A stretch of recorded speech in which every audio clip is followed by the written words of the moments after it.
This is a 64 F100 custom cab.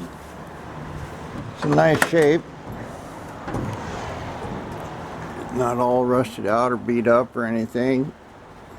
All the glass is good except for the front windshield got a crack in it. It's got one little rust spot right there, not very bad. Some kind of a shifter cover there, but it's not rusted through anywhere. It's got a dent right there. This is not rusted apparently. The kid patinaed it, tried to. It's all real straight. It's got brand new tires on it, wheels. I don't know about the wheels, but brand new tires. This gate is just a little bit of rust in it, not much. Needs a little tweaking, but basically it's straight. Hinges are straight. No dents in the side. Got a toolbox here in the side of it. No rust or anything. No rust through the floor. It's in real good shape. Inside's good, straight. I don't know how good shape this seat is, but it's not bad. Everything works in it. Turn signals. Got a little dent right up there. Doors closed good. Steers real good. Drives real good. It's got brand new brakes on it. New master cylinder. It had a generator in it, and that died. And the guy couldn't. His hands hurt, and he couldn't put a generator or brackets on it. So I traded him my little Isuzu for it. It's got permanent plates on it. Needs a bumper here in the back, but the bed's not beat up. Tailgate a little bit, not rusted through, except for a couple inches right here in the front. You can see that's kind of chewed up, but it's only got about 100,000 miles on it. This was an old farm truck, hauled hay all of its life. So, and actually the paint's pretty good. So this is the next project, F100. We'll get it alternator and everything hooked up on it. Get it running and driving good.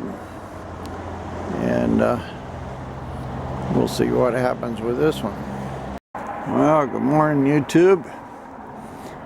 I started working here on this truck a little today. It's got a angle bracket down there in the bottom that was for the old generator. I was able to drill a hole in it, and I moved it over to where the alternator lines up. I just stuck this bracket on here to see if it's going to work. I'm going to show you what I've got down there.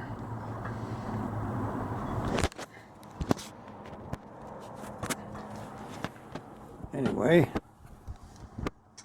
that's the beast. I was able to put a new hole right here. I moved it all over about an inch. Unfortunately, it rotates. I've got it pretty straight now and it's lined up, and I'm hoping that this little arm here will help stabilize it and keep it from twisting. But the problem is that this this hole here won't really open up far enough. It's bent or something. So I have to open that hole up. I'll do that with a little air tool. Hopefully I get this straight. I might be able to hammer it and bend it a little straighter. But it's going to go on the alternator good. So let's see if I can open that up and see what happens. I got that mounted okay. Made little 2-inch brackets out of an old brake. But it's straight. It's not moving around. Anyway, I hooked up my positive wire over there to the battery, and it was supposed to be a 1-wire alternator, and that would have been it, but wouldn't charge. So if I jumped a light bulb there from the battery to the field, it charges fine. Just with the load of the battery on it, goes up to 13-14 volts. So I got to buy a regulator for this thing. Either that or throw it away and get another one. I don't want to do that. So I just have to wire in a regulator. I found some loose stuff there and not so good at grounds. You know, turn signal lenses are not flashing right. But right now I got this big wire that was supplied with the alternator. I need to put it up in there on that battery cable. I just had it hooked to the positive post. But and that little round clip here is too small to go over the solenoid. I'll see if I can get another bigger clip, put that on there. I may just strip it and twist it together.